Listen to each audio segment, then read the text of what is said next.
Hey guys, welcome back to Thinkers and Drinkers with Cigars. I'm Rich. Jason, Week 4. We are on episode 4. and a whole lot of comments and interactions from the people that are subscribing to us. So thank you guys. And those of you that are new to the channel, hit the subscribe button. It's like right there. I could see it. Just tap that little button. Show us some support. And thank you guys for all the love on our Instagram as well. And Jason, you brought us... I did. I brought some West Tampa cigars. Really like them. Yeah. Man, they're great. I think they're going to go really well with what we've got prepared tonight. Yeah. So we got the smoke show tonight. We promised you last episode. Jason's wife bought it for us. And here we are. How do you feel leaving the snow for snow? I tell you, when I moved down here, I had this visions that I would never have to really see snow again. Mm-hmm. Well, I think it's snowed 3 times since I've been here. Not really a fan. I left it because I did not like the snow, and here we are. But I also did notice our weather forecast. It looks like every day this week it's going to be going up and up. Yeah, and up. we're going to have and 60s. we're going to be back in the 50s and 60s. 60s. So that's great. Mm-hmm. So when I was shopping for provisions, because of the massive snowstorm that was coming. Yeah, because I got to get milk and bread for the family. Yeah. So if you guys need to go out on the roads right now and get a haircut or go shopping, go now because the roads are empty. What is it with everybody? I mean, is that something that our great-grandparents did or something? I think everybody runs out and buys milk and bread and eggs. And I kind of feel like, there is certain cases when that needs to be done. You're going to be locked in the house for a long time, but man, we just clear the shelves out. Yeah. God. I don't get it. It was like the toilet paper scare of 2020. Yeah, the toilet paper. That's something else. That's a whole nother, my goodness. Like, why that out of all things? I don't know. It was such a weird commodity for everybody to hoard. What? I mean, it was one of those things, too, that, people were lining up in the lines in the morning to get toilet paper. How much is everybody shitting? I don't know. God, what are you guys eating? Yeah, I mean, it's just something else. But yeah, that's run out and get provisions when it snows. Yeah. I mean, I know, for some people down here, 1/4 inch versus like what we would get in Ohio, 5 or 6 inches. Everybody's panicking, driving, hitting the flashers on their cars, driving down the road. Flashers? Like a guy in a trench coat that's naked? Yeah, I don't know what it is. It must be something that they're teaching them in driving school now, is if it's bad weather, hit your flashers, get in the middle lane, drive 55 and a 70, and everybody goes around you. I think when I was driving, or when I started driving back, 1992, flashers were for if you were going to be broke down on the side of the road and you need to put your flashers on so that people don't rear end you. It wasn't for driving down the road because it was raining. Yeah, at all. That's what your polarized sunglasses are for. And Rain-X. Yeah. So to get back to it, folks, like Rich said, we've got something really great here. What we're going to do today is take an economical bottle of bourbon. We've been drinking the middle grade, medium grade, and it's very smooth. Yes. So Jim Beam has been around since 1795. They are considered the #1 bourbon in the world, and I think because of sales, because it's priced pretty well. So what we have in our glasses is 2 ounces of Jim Beam and Smoke Show. And if you guys didn't notice, I'm in my bartender outfit. It's an old-fashioned mix. And it's probably just simple syrup and bitters. Okay. So there's 1/4 ounce in each of these glasses. So if you don't want to mess with going to the store, getting in ingredients and everything, this is a great decision to get. You can get online, order it, they deliver it to your house. Yeah, it's right there. I won't be the one delivering it to your house, but somebody will deliver it to your house. Maybe we'll have Thinkers and Drinkers smoky tops on the road. I don't know. Maybe our own branded ones. That's possible. That's possible. All right. So it comes with this nice little top. And Jason, I can't believe it came with so many varieties of the wood chips. I think that's really interesting and neat that there is such a selection. I mean, who would have ever thought? And who is the person that thought of this? Yeah. You know, who thought I'm going to put a wooden top on a glass? I'm going to put some wood chips in it and Burn the smoke shit out it of it. and make this. I mean, this is great engineering. Yeah. All right. So we're using the hickory, and it comes this little shoe polish tin. And it's really messy. All right. I'm gonna let you scoop yours. All right. And Comes it with even came with a little spoon nifty little spoon, right? All right. and a creme brulee torch for dessert. Now, do we know how many scoops? I'm gonna go 3. Three scoops. Yeah. All right. Let's give that a burn. And And while he's doing that, a little history behind Jim Beam. Now, the family came from Germany, moved to Pennsylvania, okay. and it was Jacob Beam, spelled Boehm. Okay. And it's maybe Bohemian, whatever. And he changed the name to Beam, as we know it today. And he started the Old Sour Mash Bourbon. Okay. And, all right, guys, right now it's smoking into the glass. And that was in 1795. His son, ooh, that's cool. That looks like Halloween. Right. All right. I'm going to bank off of yours with another scoop. It's very good. Yeah. It was a good decision getting that. And David. So when David took over, he moved the plant next to the railways. And this is at a time when people would just bring their jugs up to the factory and fill it up right from the still. That's probably a good thing that we can't do that now. Yeah. I would probably be somewhere else right now other than here. Yeah. We'd be filming from there. Right.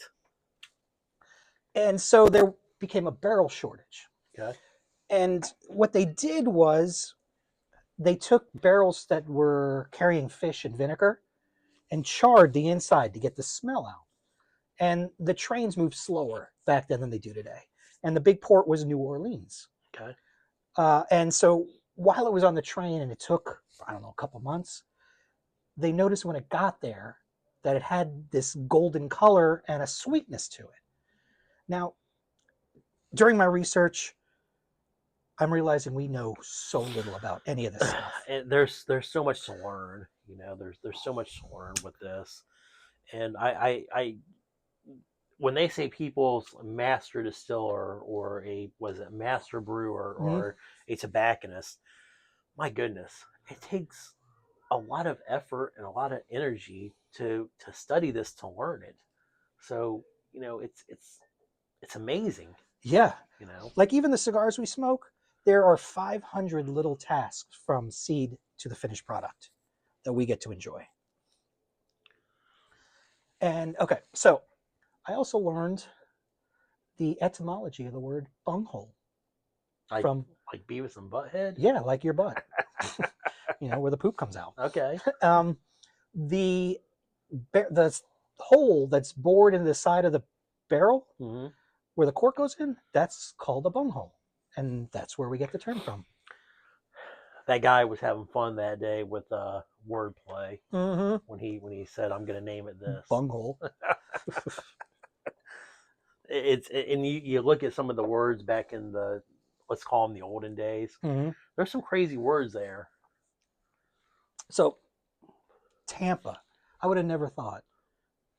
I mean, this cigar is really good, right? And you've got the light, I've got the dark, which yours is a milder blend and mine is a medium body. Yes. How did this company end up? Did they grow? Well, in Tampa? From what I've seen is it's actually ran by a gentleman. I believe his name right now is Rick Rodriguez, and Rick's grandparents left Havana, Cuba, like so many people have, and you know, they came to America and they brought this great idea, this great product that they wanted to share. So his grandparents, I believe, they left Cuba in 1953. They came to Florida.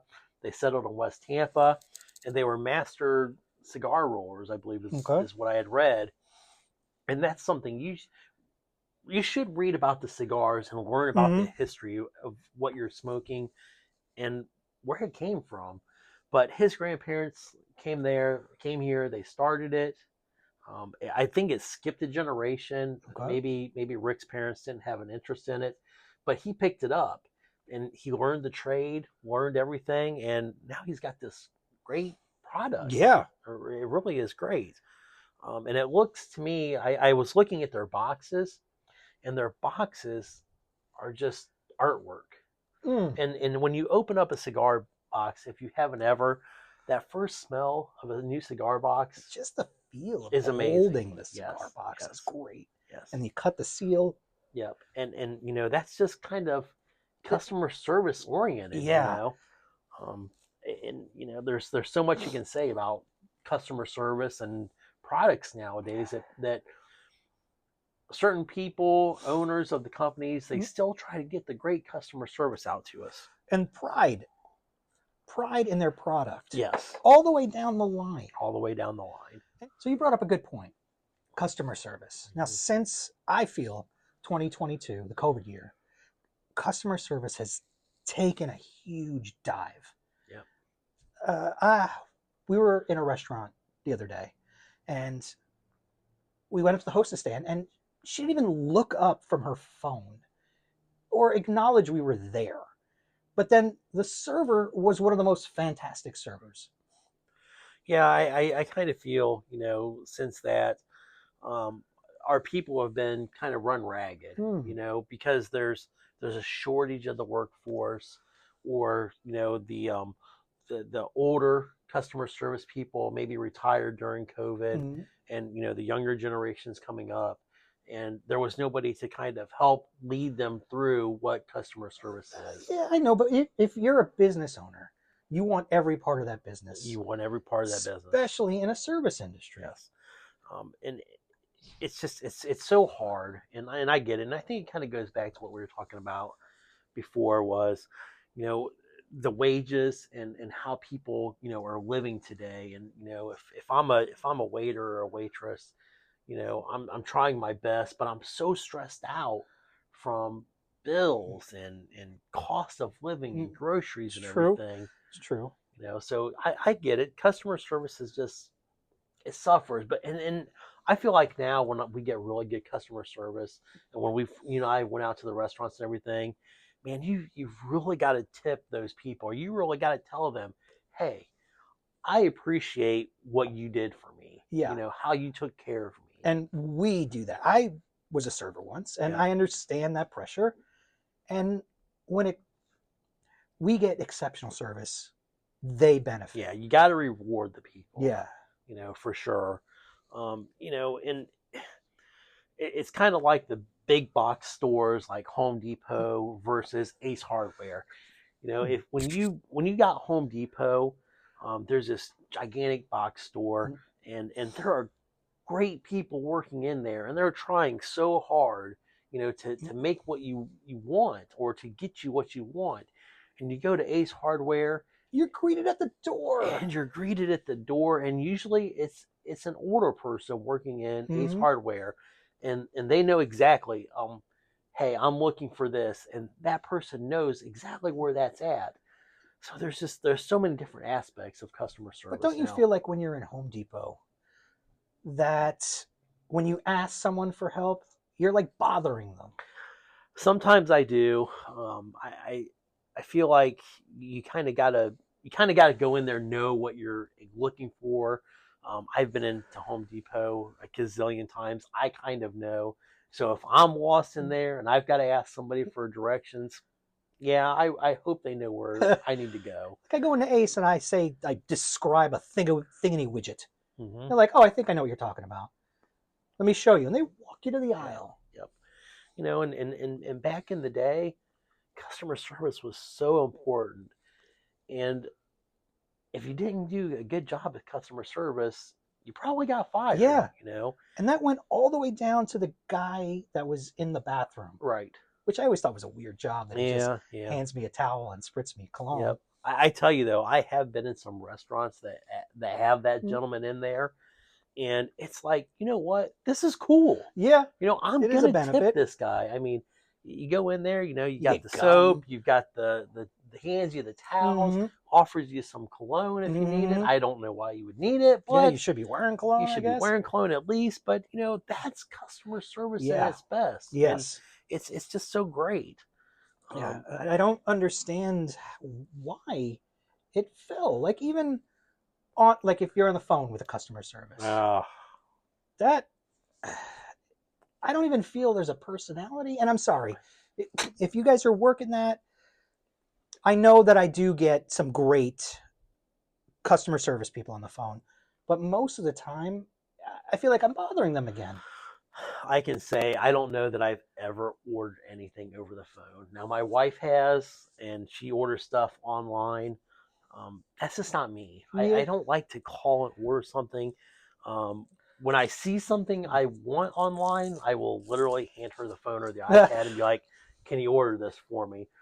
I don't have those skills or want to do with that interaction because I hate the million questions. You got to put in your address. You Yeah. got to answer these questions. I would much rather talk to a person. Yes. Yes, without a doubt. And that goes back to the grocery stores. The self scans, I avoid those like the plague. I'm 50-50. If I got a Yeah, handful of stuff, I'll go to the self scan. But I do like talking to the cashier. I do, and I feel like if I can take 5 minutes, 10 minutes out of my time to go through a checkout with an actual person, I want that person to have a job. I want them to be, you know, financially stable Yeah. and able to accept, that I want to come and see them and go through this. The self checkout thing, I know there's always like one person working in them, Mm-hmm. and that one person has 6 or 7 checkouts. But I've been there where every self checkout line is filled, Mm-hmm. and you've got this one person trying to help 6 people because they don't work, And nobody's at the cashier and, line. and nobody's The there. cashier Yes, line. but yeah, I mean, it's just I feel like our companies they gotta take the customer service aspect of it, and they've got to pay these people Mm-hmm. a little bit more. They're the face of the They're company. the face of the company, and that's so underrated now. Like you've been contacting a lot of cigar companies, I have. and it seems like you've been having a nice experience talking with them. Yeah, I mean, you build that personal relationship with somebody, and it's golden. It's what you want. Which goes back to the restaurants of being a regular. Yes. When we go to a handful of restaurants, and they know our family. Yes.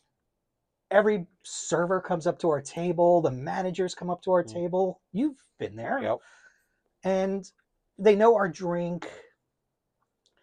They know what our appetizer usually is. Yes. And it's a nice feeling. Yep. But we also compensate for it. Yes. So that they do remember us. Yeah. Yeah, I mean, you've got to take care of the people in the service industries. Mm-hmm. I think America is a very service-driven industry now. So many people depend on other people in the service industry to make their living wage. Yeah, and just even your plumber or the guy who mows your lawn. Yes. All service people, Yes. and all have provide good customer service. We fortunately have a great exterminator and a great handyman that comes in, knows the family. They've been with us 20 years. Right. I mean, when I lived in Ohio, we had a gentleman that cut our yard, trimmed the grass and everything. And the last house that we lived in for 6 years, he took care of everything. I didn't do anything, and it was perfect. And I never had any complaints, because this guy's taking care of my yard, and now I live here in North Carolina. I've got a smaller yard. It's fenced in. I mow the yard now, and it's like, you know what? I enjoy this, but man, do I miss the customer service of coming home and looking and seeing the yard being mowed.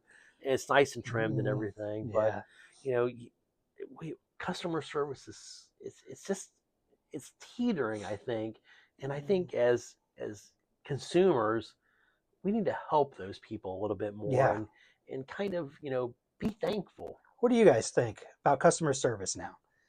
Tell us in the comments. We'd love to hear from it. Yep, absolutely.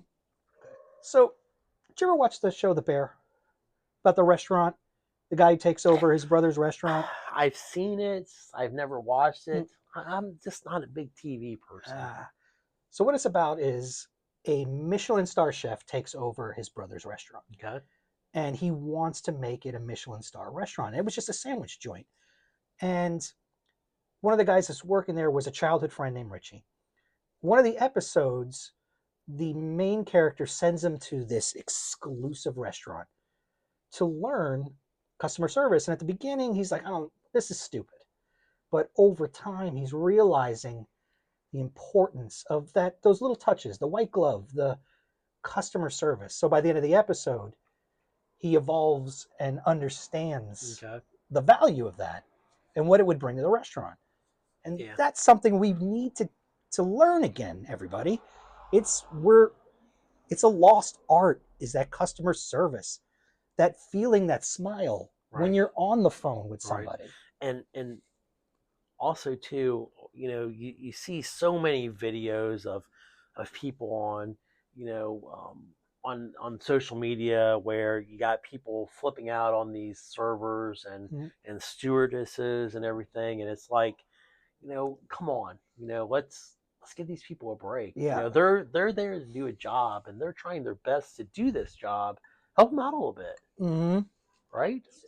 And even when we're out at a restaurant, or even just the cashier at we notice a name tag. We ask the server what their name is, and we talk to them with their name. It only takes a second to be nice and to be respectable. Say, you don't got to be their best friend, but just be personable. Be happy that you've got somebody doing this for you. Yeah, and it might play a part in that pay it forward. That just a little act of kindness goes a long way, and it might make their day, and they might help somebody out in the back and make them smile. Kind of like, what is it, the McDonald's or Starbucks, where you're there at the drive-thru and you pay for the person behind you. Nobody's ever paid for me. No. I just must be that guy that, like, I'm not paying for that guy right there. Who knows what he or he looks like he can eat a lot. I'm not paying for him. McDonald's is not a buffet. Right. Okay, I gotta say, this smoky top really enhanced the flavor of this bourbon. You can really taste it. I am really happy. I'm sure somewhere down the line I messed something up with the torch or smoking it, or I've got too many wood chips in it or something. But, if you have this and you've had a really good experience with it, let us know. Yeah, give us some tips and say, hey, this is what I found works for me the best. I'm happy with it. Yeah, I'm glad my wife bought it. Yeah, this is coming out at parties. Right? Yes. Yeah, we got to make this for Bill. Yeah.